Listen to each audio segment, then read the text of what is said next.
I was an exterminator, and my last job has driven me to early retirement. That pretty much sums up the story. Have you ever seen those shows where they send in people in hazmat suits to clean up the crap-piled mountains of hoarded garbage? Yeah, well, that was me. On top of deep cleaning homes, I had the lovely job of exterminating the swarms of pests that thrived in those conditions. I've seen things you wouldn't imagine. Bathtubs filled with roaches, living and dead, laid on top of each other like a crunchy crawling lasagna. Oh, and there was this one time when me and my partner Phil went into a house with, and I quote, a small rat problem. Let me tell you, there was nothing small about them. They were like rats on roids. Phil even joked he saw one with a teardrop tattoo and a switchblade. I digress. The reason I'm telling you all this is so you understand, so you can tell that I'm just an average Joe. Literally, my name is Joe, and I'm a sane, straight-shooting working-class bloke. That's important, you see, for what I'm about to tell you will make you question the validity of my story, but I swear to you that it is the honest truth. About a week ago, we got a call for a job just outside of Kansas. It was a little farmstead with the owner complaining about a vermin problem. Rats? No problem, I thought when Phil told me. I mean, having dealt with cat-sized roid rats, I was pretty sure I could handle whatever pests were running amok on a farm. Besides, Phil had assured me that this was going to be an easy job. I had no reason to think he'd be wrong. So we went out to the home of a woman who called, a Mrs. Kettlewell. Across the acrid wastes we drove, and upon driving up the dirt road, I could see it. A little farm with a crooked, crudely crafted windmill spinning slowly beside it. The place was quaint, like a dream of yesteryear that never were. It was the sort of place one would imagine as a backdrop to a black and white western, where troubles melted like lemon drops and twisters delivered you to far-off strange new worlds. However, there was also something off about the place. From its fields of dried yellow grass and barren soil to the enormous barn, its red paint faded and its interior empty of animals. The cogs began to spin in my head, and I found myself wondering what kind of farm is this if it doesn't have any animals or crops. Still, maybe they used to run it as a farm, but have retired it since, I told myself. Yeah, that seemed logical to me. Maybe they ran it and had since gotten too old and let it slip into disrepair. It happens. When we parked the van up, I looked at the home ahead. It was a teetering two-floored structure, a gnarled, crudely constructed wooden homestead, made of uneven planks and entirely stripped of its exterior painting, probably from a lifetime of battering by the harsh and sand-filled winds. "You're not one of those salesmen, or those who keep trying to take my home?" A shrewd, elderly voice squawked from the shadows of a porch.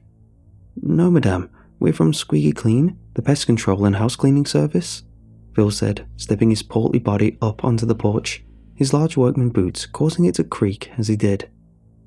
"Oh, of course you are, and I may say, you seem like a sweet young man.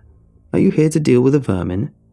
the shriveled old lady asked, her toothless, wrinkled mouth grinning at Phil. I followed in Phil's wake and looked at the shrewd little old woman, all wrinkled up and wrapped in layers of knitted fabric. "Yeah, that's right. We came because of the rodent problem you've been having," I assured her. Looking at her, with her small black glasses pressed into her face like goggles, and the layers of knitted shrouds wrapped around her, I wondered if she was all there. "Oh, there seems to be no end to them. They are everywhere these days. But lately, they've been scampering in and out of my house as if they own it. They're always coming on my property, touching my things, squeaking away. I've put down traps, but they still keep coming, trying to force me out," Mrs. Kettlewell exclaimed, her strange rambling words bringing a smile to both mine and Phil's face. We were accustomed to the normal, dementia-dented declarations of our more senile clientele, but the idea of some rat conspiracy was a new one. "You couldn't do me a favor, could you, young man? Could you also check on the flies?" Mrs. Kettlewell asked, her voice interrupting my daydreams of William Wallace-styled rat rebellions. "The flies?" I shivered, having gotten flashbacks to this awful squat that we had to clean a couple years back. "No problem, Mrs. Kettlewell. We'll swat those flies and round up those rodents for you and have your home sparkling in no time," Phil chuckled in a charming corporate way. I'm too long in the tooth for you to patronize, young man, she snapped, her calm and gentle manner slipping for a moment. Phil and I gave each other the she's a spanner short of a toolbox look as we cautiously planned our next phrases and replies. Anyway, I'll leave you boys to it. I'll be going into town to run some errands, but feel free to help yourself to what's in the pantry, the little woman said as she shuffled away towards a dusty, beat-a-board banger parked on the dirt road. Oh, and one more thing. My son is sleeping in his room. He is not to be disturbed. Okay, Mrs. Kettlewell, I chimed back as we began our journey up into the house. That means don't enter his room. He gets very cross when that happens. She insisted a word serious and stern, like a teacher chastising a pupil. We promise, Phil replied, trying his best not to annoy the feisty little woman anymore. Then the woman drove off. We could still hear the cracks of a car engine sputter in the distance as we clad ourselves in gear and masked up. Then we did it. We peeled back the screen door and entered into the old woman's parlour. It was as bad as you can imagine. Cobwebs didn't just hang from the ceiling, they were practically a part of it. The white strands were strewn across the room, knitting themselves together with the old wooden furniture and the rat-bitten couch. The dust-heavy air was scented with the smell of stale winds and total neglect, but the kitchen was far worse. Upon stepping into the wretched room, we saw a wide breach in the floor, a plunge into a dark basement below.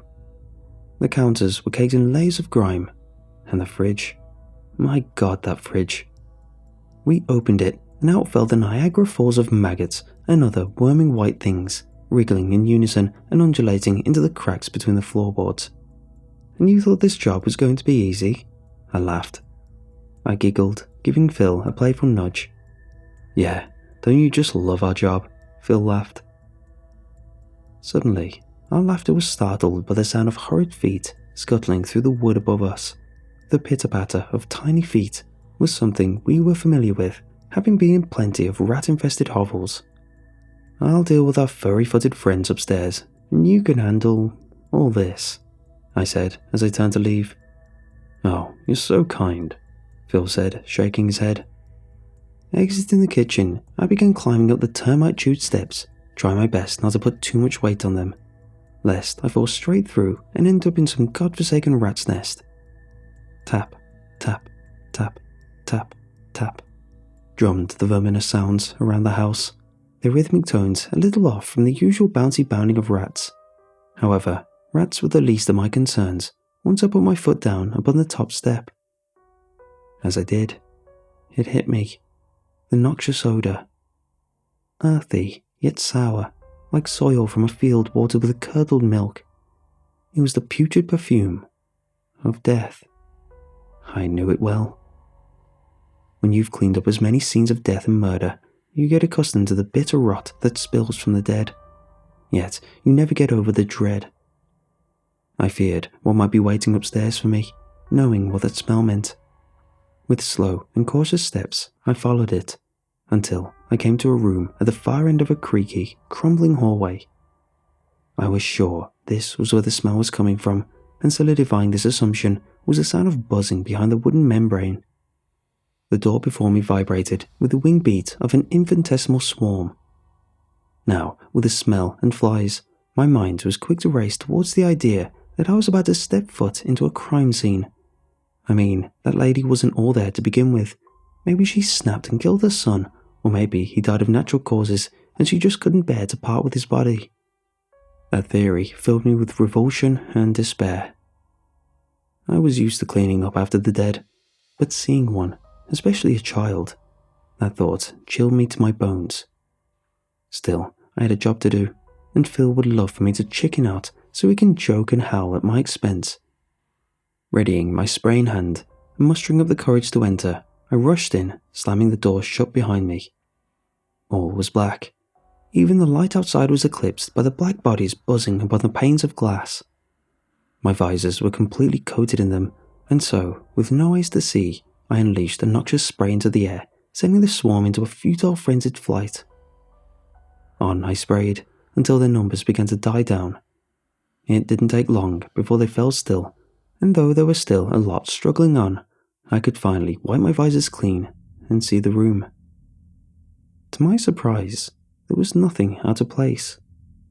I mean, it was an empty room, no clutter, no hoard, no expired food or rotten corpse as I had imagined. Relief washed over me. But then I heard it, the scuttling. This time the tapping ran up the wall to my right, drumming an arachnid beat as it did. A shiver ran up my spine upon hearing the sound. No amount of experience in this kind of job can ever cure you of the fear of spiders. I mean, they're spiders. Creepy, 8-legged hairy things that crawl into every tiny crevice or hole available. That idea freaks me out more than the thought of coming upon a dead body. I dread to see how big the spiders are here. I mean, they've got no shortage of food, I joked to myself. I often found that talking to myself helped me forget the fear of the little critters, but this time it didn't, as the heavy thumps of 8 feet clattered back down the wall. With trembling hands, I tried to just get on with my job. I laid down flypaper, practically wallpapering the room with it to get any surviving flies, and as I was placing one sheet down, my eyes caught a glimpse of a strange stain.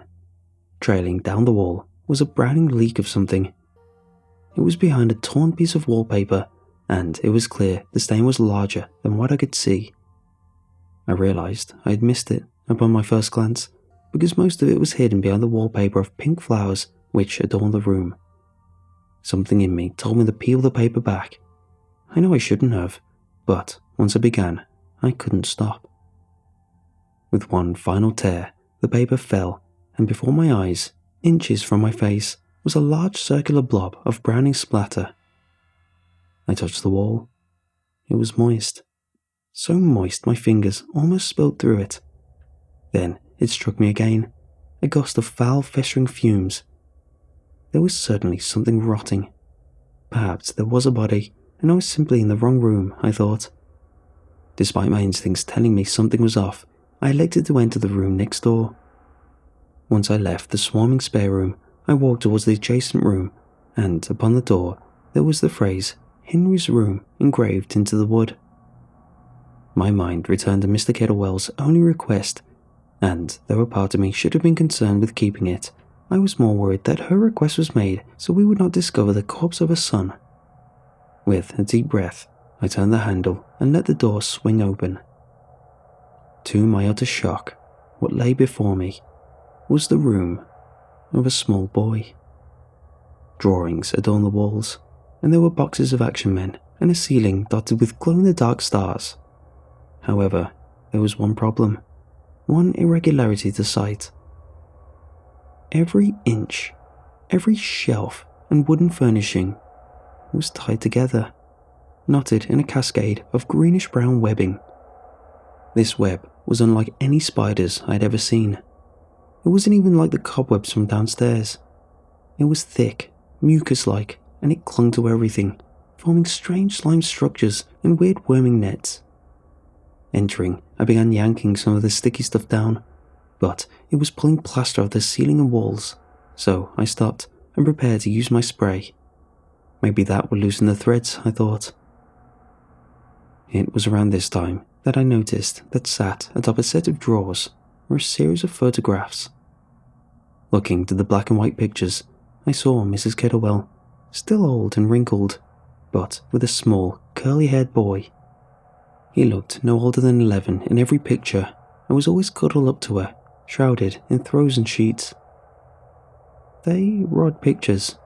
Something about the way every part of the boy was wrapped up in a quilt in every photo frame. It just struck me as peculiar. But then again, looking around the chamber of gangrenous webs, those photos were the least strange thing about the house. The penny finally dropped, and the most obvious, the most striking thing imaginable finally dawned upon me. Mrs. Kettlewell was adamant that this room contained a son, and though he was held in the picture frames, I saw no sign of the boy among the repulsive entanglement of slime threads. I readied my spray and began unleashing its toxic torrent into the room. Pouring forth, the spray cut through the threads, causing them to sizzle, spilling into puddles of puke-coloured gunk. Scuttling suddenly ricocheted across the room, a frightened scampering, I thought, from a spider that was soon to snuff it. In my naivety and arrogance, I continued my fumigation, chasing the rattling vermin as it raced away from the bug-repellent chemicals. Spraying beneath the boy's bed, I struck whatever it was, causing the thing to unleash a screech. Never in my worst or weirdest nightmares have I ever heard a sound like it. A bitter, biting wail of a sound that roared like a cougar and hissed like a diamondback. Stunned by the noise, I stopped spraying, giving the creature the opportunity it needed. Scrambling behind the wardrobe, its legs skittered up the wood, knocking the wardrobe down as it rambled up its back. Fractured rotten strands and a cloud of dust filled the room, but when the debris cleared, I saw that behind the wardrobe was a great gaping hole. What kind of spider was that? I fretted. It surely had to be a rat, I told myself. Only something big could have knocked that wardrobe over, but then, if it wasn't a spider, what had created the vile vines of sickly silk which infested the room? Come on, you've got a job to do. It's just a bug. You've killed bugs before, I said, trying to psych myself up, but it wasn't working. Trembling, I picked up my spray and stepped through the man-sized cavity in the wall, carrying in with me the heavy canister. Cautiously, I walked through the dizzily twisted interior of the walls, trying not to slip or miss a sheer drop down. Like Henry's room, the space between was thick with an otherworldly, grotesque gossamer. Slowly, I trudged, weaving between the sickly strands, until that smell, that fetid, disgusting reek hit me once more. It was stronger in here. It was all I could smell. Every breath I took was a lung full of pestilent perfume. I had no time to worry about the choking on the stench, for something had caught my eyes. In the webs ahead, I found something out of place. A card from a realtor. Beside it hung another card, this time for a law firm, and next to that, a card for another real estate agent. Looking around, these cards littered the place. Not just law firms or real estate agents either. Plumbers, babysitters, even pest control. Strange that there should be so many. Stranger still that they would be held between the walls. Then I saw them, clinging to sticky strands, entombed and partially cocooned in greenish-brown, were bodies. Dozens of them. A horrified gasp left my mouth. Realtors, salesmen and lawyer types still wearing their fancy suits. They were strung up like parcels of goop. They were rotten, dissolving in a soup of themselves, dripping and seeping into every fibre and splinter. They were the smell, the brown stuff on the walls. That was them, melting away, rotting between the crooked panels and thin drywall. I let out a howl, bellowing out for Phil, but the moment I did, I heard it. The cracking of joints, the movement of many legs. To my horror, my eyes caught a glimpse of something. Atop one of the maggot-crawling corpses appeared a shape. Lunging forth, the ghastly spider slashed through the air with biting fangs and clawing legs. I ducked and ran, swiftly swerving through the webbing, evading each clawing sweep from the spider's arms. Listening as I ran, all I could hear was the urgent and hungry scampering of spider legs bounding from wall to wall, closing in on me with each step. In the darkness, it was hard to see, but I knew that thing was far too large to be a normal spider. It was something else, something monstrous. Those ethereal webs were spun from otherworldly materials, and the murderous hunger that drove the thing had to come from some eldritch realm far from our famished thoughts. I dared not dream from whence it crawled, only focusing on the path ahead as I sprinted on. Pounding out from the murk of the wall cavity, I stumbled back and watched as leg by leg it emerged from the hole. With a sinister slowness, it crept from the shadows. Each leg was as long as a meter, murky green, the colour of rot. Every limb was armour-plated in a segmented foul carapace, spiked and thorned with long black spiny hairs.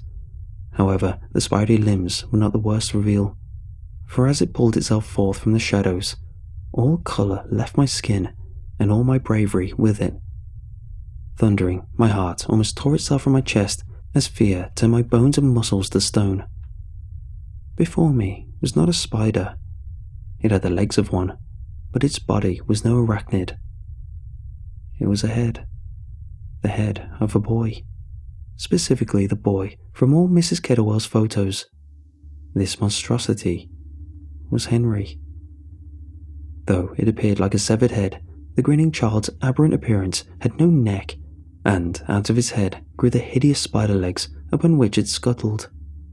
There was no order to their positioning. Some bore out of its crown, others out of his ears or the back of its head. With wicked delight, his pale face spoke not a word from its dirty blackened mouth. Instead, its poisoned smile opened its jaw wide and revealed hundreds of curved, grey-fanged teeth. In a flash, it snapped forward, jumping clean across the room, and when I went to run toward the door, it jumped right in front of me. Fumbling away, I slipped in a puddle of slime, and it scuttled with such swiftness that I damn near died from fright. In that moment, something took over me, and I suddenly remembered I had my bug spray. Squeezing the trigger, I cast forth a geyser of pesticidal liquid, drenching the thing in it. Henry cursed with screeching and screaming sounds as he struggled, stumbled, and recoiled from me. For a moment, I thought I'd beat him. But after slinking beneath a bed, that abominable child shook the fluid off himself and prepared to attack me once more. Standing up, I raised my spray gun, but this time, strings of green gunk spewed out from his eyes and mouth. These pestilent rivers of blighted web netted up my spraying canister, sweeping them far off into the wall beside me. I found myself disarmed and at Henry's mercy as the spidery child crawled out from beneath his bed. Gingerly he stepped, foot by foot, inch by inch, easing himself towards me, like a lion ready to pounce upon some hapless antelope. This time, as he charged forward, mouth chomping with feverish fangs, I jumped aside, and he hit a wall instead of me. Seizing the chance, I ran, faster than ever before. Clearing the few meters between myself and the door, I escaped the room and slammed the wooden barrier shut on his face. Bounding down the stairs, with no concern of their termite-chewed condition, I began calling out for Phil, but he didn't answer. "Phil, come on man, we have to go. We have to go now," I cried out, with panic sweat running down my head. "I told you not to go into his room." An all too familiar, shrewd voice croaked from the corner of the room. Turning my anxious eyes towards the solitary chair in the corner of the living room, I saw Mrs. Kettlewell, shrouded in webs and in cloth, her fingers plaited in a yellowish carapace. "You're just like the rest of the vermin, always coming in here, trying to move me out or steal my land, upsetting my dear darling Henry," Mrs. Kettlewell sneered, her greenish-grey fangs suddenly on display. Emerging from a hole in the wall beside her came the hideous, eight-legged head of Henry. "At least with the others, Henry wouldn't go hungry, but you denied him even that, choosing to hurt my dear Henry, and that won't do," she chirped, her voice wobbling into a crickety tone. "Are you going to kill me?" I stammered. "Dearie me, no. You'll live. You have to. You have to tell the rest of the pests out there not to step foot on my property again. That's why I called you. You're going to be my messenger. Of course, don't go telling everyone to stay away. Henry and I still get hungry from time to time." She grinned as she ran her spidery fingers through her son's curly hair. "What about Phil?" I asked, my feet already edging towards the door. "Oh, I'm sorry. I was a little peckish after a long day of shopping. He really was a sweet young man." Mrs. Kettlewell smiled, her lips salivating and wide. Without any further words between us, I sprinted and got the hell out of that place. "I'm sorry, Phil. Sorry I left you there, to be another stain on the wall, or a bad smell that just won't go away. But I had to get out of there. I had to tell people, if you get the call to go to that house, or if you cross paths with anyone called Mrs. Kettlewell, don't be fooled by a kind old lady act. She is a monster, and to her, we are the vermin."